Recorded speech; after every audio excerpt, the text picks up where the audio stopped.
दोस्तों नमस्कार।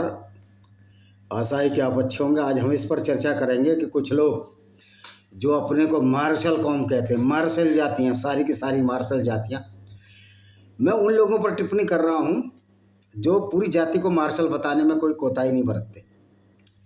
देखिए, कोई भी पूरी जाति कभी मार्शल नहीं हुई है। ये अंग्रेज़ों का चलाया हुआ फंडा है। अंग्रेज़ों ने चलाया, कुछ जातियों को मार्शल डिक्लेयर कर दिया, यानी कि आप दूसरी जातियों का अपमान कर रहे हो।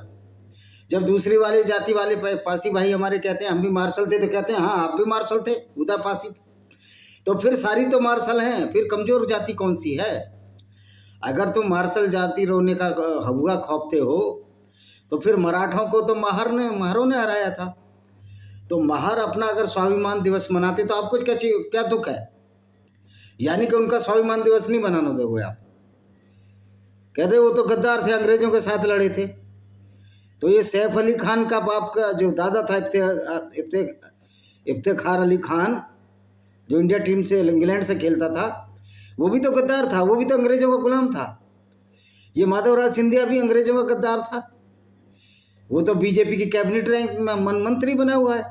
तो आप सेलेक्टिव हो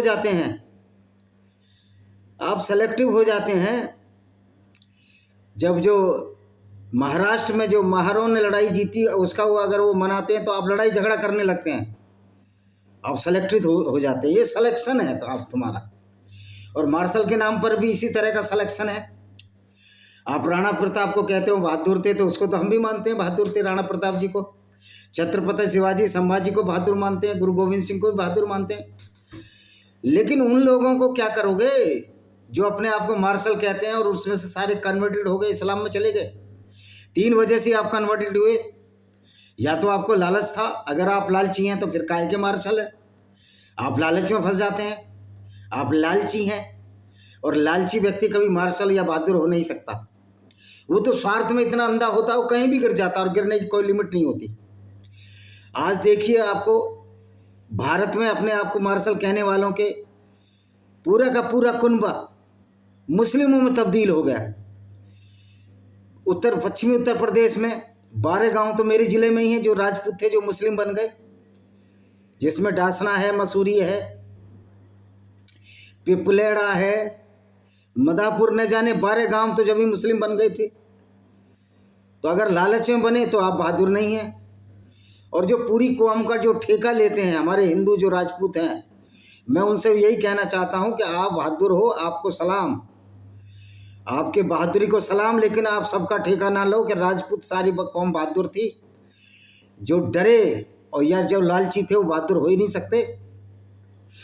जो डर के, तलवार के डर से सलवार पहन लिए, वो बहादुर हो नहीं सकते। आज इकरा हसन और नाहिद हसन के पुरखे बहादुर थे। अगर वो बहादुर थे तो इस्लाम क्यों कबूल किया? लालच से कबूल किया तो भी बहादुर नहीं थे वो लोग। तो अब ये कहते हैं हमें अच्छा लगा इस्लाम, तो उसमें भी चैप्टर में बता रहा हूँ कि तुमको ये अच्छा लगा, ये गुंडागर्दी अच्छी लगी जो मोहम्मद ने अपने ज़माने में की। तो भैया जाट भी मुस्लिम हुए हैं, जाटो बुरा नहीं मानना। तो आप पूरी कौम को बहादुरी का ये तमगा मत दो। सबकी हिस्ट्री सबको पता है, सब हमाम के अंदर नंगे हैं, आपकी चड्डी में कितना मल लगा हुआ वो भी सबको पता है।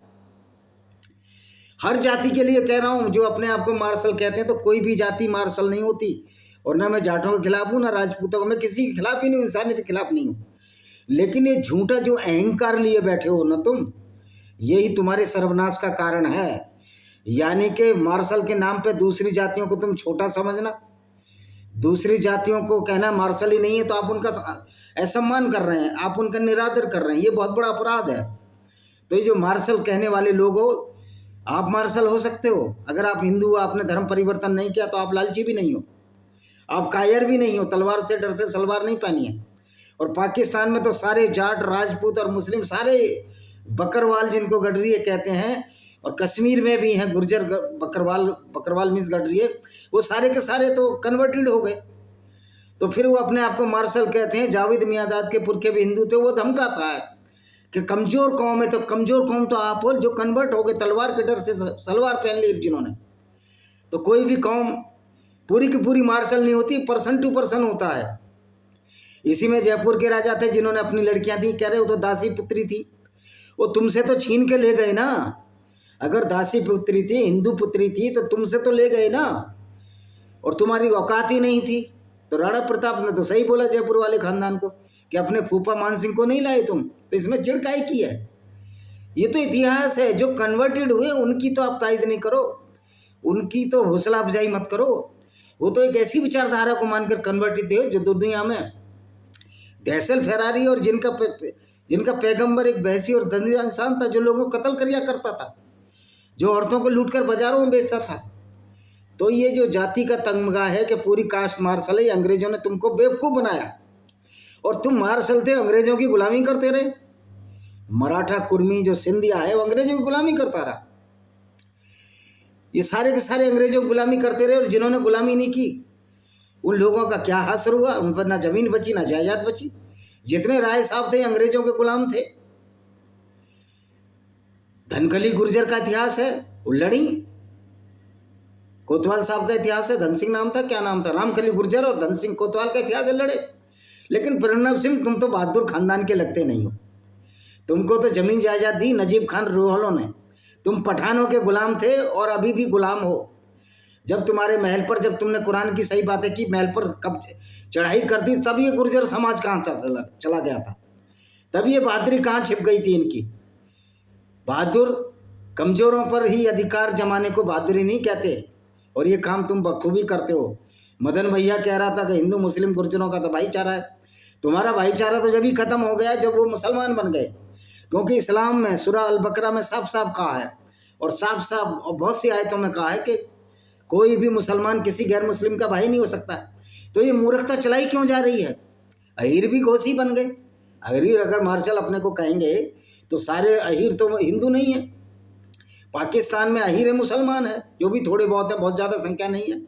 यूपी में जो घोसी हैं सारे अहीर हैं, और जो गद्दी हैं यूपी में सारे गडरिये थे, अतीक अहमद जैसे लोग। तो ये पूरी जाति का ठेका मत लो, आप पर्सनल ठेका लो। बहुत से कहते हैं हमारा तो तलवार लड़ने बढ़ने का काम रहा है।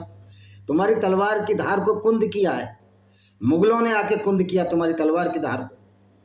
तब आप कहाँ थे? खाली राणा प्रताप ही लड़ते रहे, अपने स्वार्थों में डूबे हुए लोग हो तुम। बहादुर वो है जो आज तक हिंदू है जिसने अपना धर्म परिवर्तन नहीं किया, चाहे वो किसी भी कम्युनिटी का है। सबसे ज़्यादा बहादुर तो हमारे वाल्मीकि भाई हैं, जिन्होंने सुअर पालना मंजूर किया। वो सुअर पालने का काम नहीं करते थे, क्योंकि मुसलमानों में सुअर को हराम माना जाता है, इसलिए सुअर पाले, लेकिन धर्म नहीं बदला। तो हम सलूट उन लोगों को करेंगे जिन्होंने धर्म परिवर्तन नहीं किया। और तुम्हारी वजह से ब्राह्मण तक धर्म परिवर्तन किए, सारे भट्ट पट बना दिए मार मार कर। और फिर भी हम सर्वश्रेष्ठ का जो चोगा लिए बैठे हो, कोई भी इंसान सर्वश्रेष्ठ नहीं होता। ये तो तुम्हारे तो बेड़े गर्क हो गए इस तरह की सोच से। इसी तरह की सोच से हम हिंदू की मजाक बनती है बार बार। वो भी कहते हैं भाई तुम इतने बहादुर थे तो कन्वर्ट क्यों गए? आज एक ईसाई ये कहे यूरोप का कि तुम तो सारी मार्शल काम हो, तो तुम कन्वर्ट क्यों हो गए? ब्रिटिश तो हंसते होंगे कि ये बड़े मूर्ख लोग, इनको थोड़ा सा चने के झाड़ पर चढ़ा दो, चने के पेड़ पर चढ़ा दो, तो ये उसी में चढ़ने की कोशिश करते हैं, वो पेड़ टूट जाए। अब कहते हैं कि हमने तो, बहुत से मुसलमान हैं जो कन्वर्टेड है, राजपूत है या हिंदुओं से कन्वर्टेड है, वो कहते हैं हमने तो इस्लाम अच्छा लगा। तो भैया क्या अच्छा लगा? ये आज हम चैप्टर 47 की, कल हमने 24 आयत पढ़ी थी, आज 25वीं आयतें शुरू करते हैं, जो खास तौर पर एक गुंडागर्दी है। इसको अरबी में पढ़ लेते हैं। इन्ना अल्लातीना इरतादू आला अबाराहिम मिन बादी मा तबायाना लमहू अलहुदा अल साहितनु सवाला लहुम वामला लहुम। बेशक जो लोग राहे हिदायत साफ साफ मालूम होने के बाद उल्टे पांव कुफ्र की ओर फिर गए, शैतान ने उन्हें ढील दे रखी है, उनकी तमन्नाओं की रस्सियां दराज कर दी हैं। यहाँ ही मोहम्मद कहता है, क्योंकि ये मोहम्मद नाम की आयत है, कि जो लोग इस्लाम को, पहले इस्लाम कबूल किया और फिर इस्लाम छोड़ दिया, तो वास्तव में ऐसे लोगों को शैतान ने, ऐसे लोगों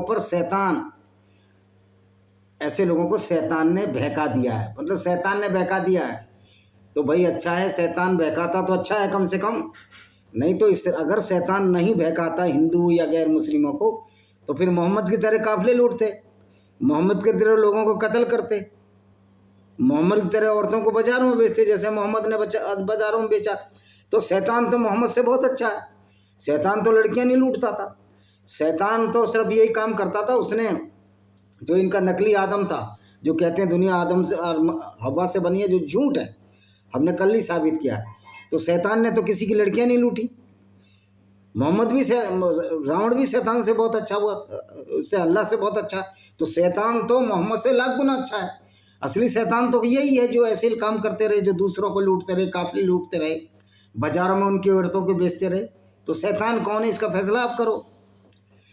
अच्छा जी, 25 हो गई, 26 में आती यह। इसलिए लोग खुदा की नाजिल हुई किताबों से बेजार हैं कि जो खुदा ने, जो नकली खुदा ने जो कुरान भेजा, जो अल्लाह ने कुरान भेजा है, तो ये कहते हैं बाज कामों में हम तुम्हारी बात मानेंगे। खुदा उनके कह रहा हम तुम्हारी वही बात मानेंगे जो सही बात होंगी। बिल्कुल सही बात है। यानी कि इस तरह की मूर्खता को कुरान में मान लिया जाए कि धरती चादर की तरह फैली है, सूरज उसके चारों तरफ घूमता है, धरती स्थिर है। तो ये पागलपन नहीं है क्या? लोग कहते हैं नबी की सुन्नत पर चलो, तो क्या नबी की सुन्नत पर चलकर तुम बलात्कारी, लुटेरे, पेशेवर हत्यारे में अपने आप को तब्दील करना चाहते हो? लोग कहते हैं कि नबी पर हमला हुआ। नबी पर कोई हमला नहीं हुआ। नबी ने ही सारे हमले किए। और नबी ने तो औरतें लूटने के लिए तबूक की लड़ाई में गया मोहम्मद, वहाँ से औरतें लूट कर लाया। और उसके वहाँ शायद लड़ाई का मुझे पता नहीं है, लेकिन ये गया लूटने के, बिलौंड आंखों वाली लड़कियाँ। लेकिन बनु कुरैजा में तो ये औरतें ही लूटने गया। बनु कुरैजा के औरतों ने तो कोई जुल्म भी नहीं किया था, वो तो लड़ने भी नहीं आई थी। इसने वहाँ घेराबंदी कर ली, उनकी औरतों को लूट कर बाजारों में बेच दिया। तो वहीं खुद लूटने गया था। तो ये कहना है ऐसा नबी तुम्हारा, और टिप्पणी करते हो कि किसी कुरान, कौन सी कुरान पढ़ते हो भाई? यही कुरान पढ़ते हैं तो तुम्हारी गुंडागर्दी दिखाती है मोहम्मद की, और जो अल्लाह के नाम पर जो गुंडागर्दी इस्लाम में फैला रखी है वही कुरान पढ़ते हैं। और तुम्हारी अरबी भी इसलिए सीख रहे हैं कि तुम ये ना कहो कि अरबी नहीं आती। अरबी सीखना बहुत ज़रूरी है, तब तो तुम्हारा मुंह तोड़ जवाब दें। कहते हैं आप किसी से बहस नहीं करते, तो औकात है किसी की जो बहस करे, आके कर ले खुले में चैलेंज। हम साबित कर देंगे कि इस्लाम के नाम पर, अल्लाह के नाम पर जो गुंडागर्दी फैलाई वो मोहम्मद साहब और उसके साथियों ने फैलाई। अब ये क्या झूठ बोल रहा है? तो जब फरिश्ते उनकी जान निकालेंगे उस वक्त उनका क्या हाल होगा? उनके चेहरे और उनकी पुष्ट पर मारते जाएंगे, चेहरे और पुष्ट पर मारते जाएंगे, मुंह पर मारते जाएंगे शैतान। और जो मर गया ना, कुछ भी करते रहो, तो तुम्हारी जान नहीं निकलती है क्या? मुसलमानों की जान नहीं निकलती है? तुमको तो जलने से बड़ा डर लगता है कि अगले जन्म में कुछ मिलेगा तुमको। अगले जन्म में मिलेगा बाबा जी का गन्नू, कुछ नहीं मिलेगा आपको। अगला जन्म और पिछला जन्म कुछ नहीं होता, यही सारा जन्म है। ये इन सबब से जिनसे खुदा नाखुश है। और ये है कौन सी आयत है भाई? 27 में हो गई, आप उस पर मारते जाएंगे। 28 में आयत क्या कहते हैं? ये इस सबब से जिन चीज़ों से अल्लाह नाखुश है। अब ये अल्लाह को खुदा, देखो अनुवाद भी इस तरह करते हैं, ओ भाई खुदा तो पूरी दुनिया को बनाने वाला है और सबके खुदा अलग अलग हैं, और अल्लाह तुम्हारा इस्लाम का अल्लाह है। तो अल्लाह नाखुश है। अल्लाह तो मूर्ख है, नाखुश तो रहते ही हैं। अज्ञानी व्यक्ति नाखुश ही रहेगा, उसकी खुशी की हमें परवाह नहीं है।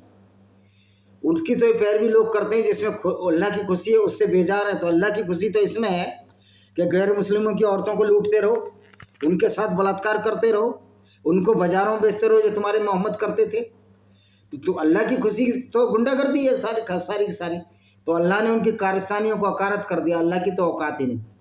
जो अल्लाह अपने पैगंबर को नहीं बचा पाया, वो किसी को क्या परेशान करेगा और क्या उसको अकारत करेगा? तो ये सब तुम्हारी बेवकूफ़ियाँ हैं और इस चीज़ों को हम समझ रहे हैं। 30 आयत 29 आयत, क्या वे लोग जिनके दिलों में शक का मर्ज है वे ख्याल करते हैं अल्लाह दिल के किनों को भी जाहिर न करेगा? अल्लाह तो है ही नहीं, वो जाहिर क्या करेगा? अल्लाह मर गया मोहम्मद के साथ। ये सब नौटंकी अब चलने वाली नहीं है तुम्हारी। 30 आयत, तो हम चाहते हैं हम तुम्हें इन लोगों को दिखा देते, तुम उनकी पेशानी से यानी यहाँ पेशानी पर पहचान लेते। अगर तुम उन्हें अंदाजे गुफ्तगू से ही जरूर पहचान लोगे। अल्लाह तो तुम्हारे अमाल से वाकिफ़ है। भाई हम भी पहचान लेते हैं अल्लाह की फ़ौज क्या करती है। अंदाजे गुफ्तगू से, बातचीत से हम भी पहचान लेते हैं कि जो मूर्ख आदमी जो ये धरती को चादर की तरह मानता हो, धरती को स्थिर मानता हो, सूरज के उसके चारों तरफ घुमाता हो, यानी सूरज, पृथ्वी स्थिर है और सूरज उसके चारों तरफ घूमता हो, तो हम भी तुमको मान लेते हैं चांद के 2 टुकड़े कर दिए मोहम्मद ने, और पूरी दुनिया में किसी ने देखा ही नहीं। भारत में नहीं देखा कि भारत में जब रात होती है जब ही अरब में भी रात होती है, लेकिन किसी ने देखा ही नहीं। और वो ऐसे मौजे मौजे कर रहा है, ऐसे वो कर रहा है, चमत्कार कर रहा है जो कभी हुए ही नहीं दुनिया में। वो ऐसे घोड़े पर भी बैठकर चला गया जिसका गधे से थोड़ा बड़ा और घोड़े से थोड़ा छोटा था, मुंह औरत जैसा था और पूंछ लोमड़ी जैसी थी। ऐसा तो मैंने MSc मास्टर डिग्री मेरी जूलॉजी, मैंने तो ऐसे जानवर पढ़ा ही नहीं। तो तुम्हारा जो झूठ है, हम भी पहचान लेते हैं तुम कितने झूठे हो, कितनी मूर्खतापूर्ण बातों पर कर रहे हो। 31वीं और हम तुम लोगों को जरूर आजमाएंगे, ताकि जो लोग जिहाद करने वाले और तकलीफ झेलने वाले उनको देख लें तुम्हारे हाल। अब अल्लाह फिर धमका रहा है, अल्लाह क्या, मोहम्मद धमका रहा है कि हम तुम्हारे जो जिहाद करते हैं, यानी कि जो गुंडागर्दी करते हैं, इस्लामिक गुंडागर्दी का नाम ही जिहाद है, कि जो जिहाद करते हैं हम देखेंगे आप लोगों को। आप तो देख ही रहे हो 14 साल से, अब तो ज़माना हमारा देखने का है। अब हम देखेंगे कि किस तरह आप झूठी कुरान को अल्लाह का पैगाम बनाकर लोगों को बेवकूफ़ बना रहे हो। और हमारे मुसलमान भाई भी अब समझ रहे हैं, इसलिए इस्लाम छोड़ते जा रहे हैं। जो ये कहते हैं बहस कर लो, वो तुम तो मानना ही नहीं, तुम्हारे तो दिलों पर ताले लगे हुए हैं, तुम्हारे दिमाग पर ताले लगे हुए हैं, क्योंकि आदमी दिमाग सोचता है। ये कहते हैं, मोहम्मद कहता था कि गैर मुस्लिमों के दिमाग पर ताले, दिल पर ताले हैं। वो दिल तो सोचता ही नहीं है, दिल का काम तो धड़कने का काम है। मज़े की बात है, मूर्खता की बात देखिए, मोहम्मद जब नकली यात्रा पर गया, जो झूठ और पाखंड के सिवा कुछ नहीं था, यार मेरा दिल धोया निकाल कर, उसको पानी से धोया और एक भी टाँका नहीं आया इसके इस पर। आबे जमजम जो पानी है उससे धोया। भाई दिल धोने से थोड़ी आत्मा की शुद्धि होती है, आत्मा तो ब्रेन दिमाग से चलती है ना सारी चीज। तो तुम्हारे मोहम्मद को पता ही नहीं था कि इतना अज्ञानी और मूर्ख पैगंबर था ये, इसको कुछ पता ही नहीं था।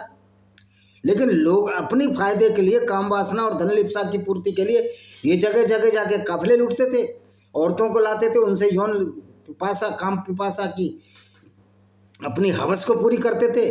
और उसमें ये भी नहीं देखते थे कि कितनी उम्र है। इस बाबे की 54 साल की उम्र होती थी, आयशा बिन्त अबू बकर 9 साल की, सफ़िया 18 साल की। उसके पति को मारा इसने अपनी हवस पूरी करने के लिए, उसको पिता को मारा और उसके साथ इसके साथ बलात्कार किया। तो ये तुम्हारा दीन है? इस तरह का पैगंबर है तुम्हारा? इस तरह का पैगंबर है? ऐसे पैगंबर को हम माने तो दिलों पर ताले लगते रहेंगे, क्योंकि दिलों पर ही तो ताले लगे ना हमारे। तो हम तो दिमाग से सोचते हैं ना, तुम्हारे तो दिमाग पर ताले लगे हुए हैं। इस्लाम को मानने वालों के तो दिमाग पर ताले लगे हैं, इसलिए वो सोचते ही नहीं। चांद के टुकड़े हो गए पूरी रात, भारत में किसी ने देखा नहीं। जहाँ जहाँ रात थी वहाँ तो चांद दिखता था ना। भारत में देखा नहीं, ईरान में देखा नहीं, अफगानिस्तान में देखा नहीं, वो सऊदी अरब में मदीना में मिल गया चांद के 2 टुकड़े, या मक्का में देख लिया। यार किस तरह की पागलपन की बातें अब ये चलने वाली हैं क्या तुम्हारी? 32वीं आयत, बेशक जिन लोगों पर इस्लाम की सीधी राह साफ जाहिर हो गई, उसके बाद इनकार कर बैठे और लोगों को अल्लाह की राह से रोका और पैगंबर का विरोध किया, तो अल्लाह का कुछ भी नहीं बिगाड़ सकेंगे, वह उन सब का कराया बेकार कर देगा। और भैया जिन लोगों, ये दीन जो इस्लाम की राह तो सीधी नहीं है। ये तो इस्लाम की राह तो कहती है गैर मुस्लिमों को कत्ल करो, उनकी औरतों को, अगर वो युद्ध में है तो बजा लूट लो। और तुम तो खुद ही लूटने जाते थे ना। बनु कुरैजा पर तुमने अटैक किया, मक्का पर तुमने अटैक किया, तबूक की लड़ाई पर तुमने अटैक किया। तो औरतें तो अपने घर में थी, वो लड़ने थोड़ी आई थी। और एक बार जब लड़ने आई ऊद की लड़ाई में, तो मोहम्मद का भाई मार दिया और उसका कलेजा बाहर निकाल दिया। अबू हिदाल जो अबू सुफियान की थी लड़की, अबू सुफियान की पत्नी थी, और इसलिए निकाल दिया ऊद की लड़ाई में कि काफिले लूटता था मोहम्मद। लोग परेशान, आजीज, तंग आ चुके थे कि तो हमारे काफिले लूटता और कुछ करता पड़ता धरता तो था नहीं। इसने अपनी पहली पत्नी खदीजा बिन ख्वालिद जो कि ईसाई थी, बाद में मुस्लिम बनी, उसका भी धंधा चौपट करा दिया और ये लूट मार करने लगे अपने साथियों के साथ जब मक्का आ गया। तो ऐसा तुम्हारा पैगंबर है, ये सीधी राह है तुम्हारा पैगंबर। काफिले भी लूटने जाए, दूसरों को कत्ल करे, औरतों को बाजारों में बेचे। और इसका उल्लेख अगर आपको पढ़ना है तो पढ़ लेना, सीरत रसूलुल्लाह इब्ने इसाक में 465 पेज इब्ने इसाक ने लिखी है, और अध्याय 83 में पढ़ लेना कि मोहम्मद ने बनु कुरैजा की औरतों को बाजारों में बेच दिया और उसके बदले घोड़े और हथियार खरीद लिए। तो ये तुम्हारी सीधी राह या टेढ़ी राह, ये सोचना तुम्हें है। और अल्लाह का तो बहुत कुछ बिगाड़ लेंगे हम। अल्लाह तो नकली हमने सिद्ध कर दिया, और अल्लाह की औकात हम उसको बता रहे हैं कि अल्लाह तू मूर्ख और अज्ञानी है, क्योंकि तुझे मोहम्मद ने बनाया था और मोहम्मद मर गया तो अल्लाह भी मर गया। अब 33वीं आयत है, ए ईमानदारो खुदा अल्लाह का हुक्म मानो। अब ये खुदा लिखने लगते हैं, रसूल की फरमादारी करो और अपने अमाल को जाय ना करो। कह रहा अल्लाह का रसूल मानो, हुक्म मानो, मोहम्मद की चमचागिरी करो, क्योंकि मोहम्मद की चमचागिरी करने से मदीना वालों को लूटने का मौका मिलता था, उनको औरतें मिलती थी, धन मिलता था, घोड़े हथियार मिलते थे, और मोहम्मद तो ऐसे फैसले करता था दूसरे की फसल भी लूट लेता था। जो जंगे बदर हुई उसमें ये इसलिए हुई कि मोहम्मद ने अबू सुफियान जो इसका चचेरा भाई था उसके काफिले को लूटने की 3 बार कोशिश की। जब मक्का वालों ने कहा कि इस मोहम्मद ने तो हमारा धंधा ही चौपट करने लगा है, ये तो काफिले लूटने लगा है, और अल्लाह का झूठे अल्लाह का नाम लेकर अब खुद का रसूल बन बैठा। अब ये एक सवाल है, क्या रसूल इस तरह का होता है जो काफिले लूटता है, जो औरतों को बाजारों में बेच दे, जो पूरी दुनिया को नफरत से भर दे? मैं अल्लाह को गाली नहीं दूंगा, क्योंकि अल्लाह तो नकली अल्लाह है, मोहम्मद का बनाया हुआ। तो क्या इस तरह का इस्लाम पालते हो तुम? और क्या भैया जो हिंदुओं से मुसलमान बने, क्या इसी आइडियोलॉजी इसी विचारधारा को मानते हो? यानी कि ऐसी विचारधारा जो तुमको भैंसी और दरिंदा बना दे, लुटेरा बना दे, और तुम अपने पैगंबर की सुन्नत उसकी शिक्षा पर ही तो चलते हो ना। तो उसकी शिक्षा तो ऐसी है कि दूसरों का माल लूटो और उसे अल्लाह के नाम पर हजम कर जाओ, क्योंकि 20% माल ये खुद रसूल हजम कर जाता था जब ये काफिले लूटता था। माले गनीमत जिसको कहते हैं, जिसमें औरतें, घोड़े और हथियार सब कुछ होते थे। तो अल्लाह का हुक्म मानो, और फिर इस तरह की गुंडागर्दी ये चलने वाली नहीं है, कि अल्लाह तो नकली है। और कह रहा आप इस्लाम पर रहो, अपने अमाल को जाया ना करो, काम को जाया मत करो, क्योंकि फ़ायदा है ना इस्लाम में रहने से। इस्लाम में रहने से तुमको औरतें मिलती थी, धन मिलता था, और मोहम्मद सबको बेवकूफ़ बना गया कि ये तो ज़िंदगी कुछ नहीं है, अगली ज़िंदगी है सब कुछ। क्योंकि 20% हिस्सा जो मिल रहा था, और वो 20% भी हिस्सा जब मिला, जब मोहम्मद के साथियों ने विरोध किया कि हम लड़ाई लड़ते हैं, हम काफिले लूटते हैं, और तुम सारा हिस्सा खा जाते हो, हमें थोड़ा देते हो, तब कहा नहीं 20% मोहम्मद का, 20% तुम सबका होगा। यानी कि क्या यार, लूटपाट की राह में इस्लाम को बनाया कि पूरी दुनिया को बर्बाद कर दिया इन्होंने। बेशक जो लोग गैर मुस्लिम हो गए, काफिर हो गए, लोगों को अल्लाह की राह से रोका, फिर काफिर ही मर गए, तो अल्लाह उनको हरगिज़ नहीं बख्शेगा, तुम हिम्मत ना रहो। और मोहम्मद मियाँ तुम्हारा अल्लाह मर गया, मोहम्मद भी मर गया, और इस्लाम भी मर रहा है। इस्लाम डाइंग। अगर कोई अभी भी इस मूर्खता पर यकीन करता है तो भाइयों तुमको तो मानसिक रोग है, तुमको तो मेंटल असालम में, हॉस्पिटल में जाने की जरूरत है, जहाँ पागलों का इलाज होता है। तुम जहनी तौर पर बीमार हो, इस्लाम ने आपको जहनी तौर पर बीमार कर दिया है। आप पर हमको दया आती है कि आप सिर्फ किताब पढ़ करके एक मुसलमान 10 के बराबर है, किसी हिंदू और ईसाई और यहूदियों को मारने लगते हो, लेकिन बाद में आप ही का बुरकस बन जाता है। आज तक गवाह है, जहाँ जहाँ मुसलमानों ने गैर मुस्लिम से युद्ध किया, वो मुसलमान ही ज़्यादा मारे गए। पूरी दुनिया की ये हिस्ट्री है। तुम धोखे से 1-2 इक्के दुक्के मार के खुश हो जाते हो। अगर तुम एक मुसलमान 10 के बराबर, तो 10 हिंदू और 10 ईसाइयों से लड़ो। फिर पाकिस्तान की टीम में तो एक मुसलमान भेज दो, एक गैर मुस्लिम भेज दो, क्योंकि एक मुसलमान 10 हिंदू या ईसाई या यहूदी के बराबर हो जाएगा दूसरी टीम में, और एक हिंदू भेज दो या ईसाई भेज दो, आपका क्या रहेगा? यानी कि इस तरह की मूर्खता। और फिर वो जो रिजवान जहीर है, जहाँ मर्जी औंधा हो जाता है उस नकली अल्लाह के नाम पर, उस पैगंबर के नाम पर जो लुटे रहा था। पूरी दुनिया और मानवता को शर्मसार करते हो, और तुम्हें बिल्कुल शर्म नहीं आती। कोई गैरत है, कुछ शर्म हया है तुम लोगों को? और अपने दुश्मनों को मेल मिलाप की दावत न दो। तुम गालिब से ही हो, खुदा अल्लाह तुम्हारे साथ है, हरगिज़ तुम्हारे अमल। कह रहा तुम मेल मिलाप करो ही मत उनसे। हाँ मत करो। तो इजराइल से भी मेल मिलाप क्यों कर रहे हो? क्यों हमास सरेंडर कर रहा है? क्यों भारत के सामने 93,000 अल्लाह की फौज की पतलून गीली हो गई? ये तुम्हारे नकली अल्लाह है। अभी वो टट्टू शरीफ कह रहा था, शाहबाज शरीफ, कि अल्लाह की जीत होगी, तो पाकिस्तान की टीम हार गई, अल्लाह की हार है। अल्लाह कुछ है नहीं। जो अल्लाह अपने पैगंबर के दांत नहीं बचा पाया, जिसको एक यहूदी ने जहर दिया, और जो पैगंबर एक ऐसी गंदी मौत मरा, तो ऐसी मौत तो जानवरों की भी नहीं होती। कहता था मेरी गले की नस कट रही है, तो अल्लाह ने फरिश्ता नहीं भेजा कि भाई रसूल तुम्हें जहर दिया जा रहा है, जहर मत खाना? क्यों? अल्लाह तो सो रहा था, अल्लाह को कुछ पता ही नहीं था। ये सारा दिमाग का खेल तो मोहम्मद का था। अब फिर बेवकूफ़ बनाया। तुम दुनियावी ज़िंदगी तो बस खेल तमाशा है जो दुनिया में आए हो।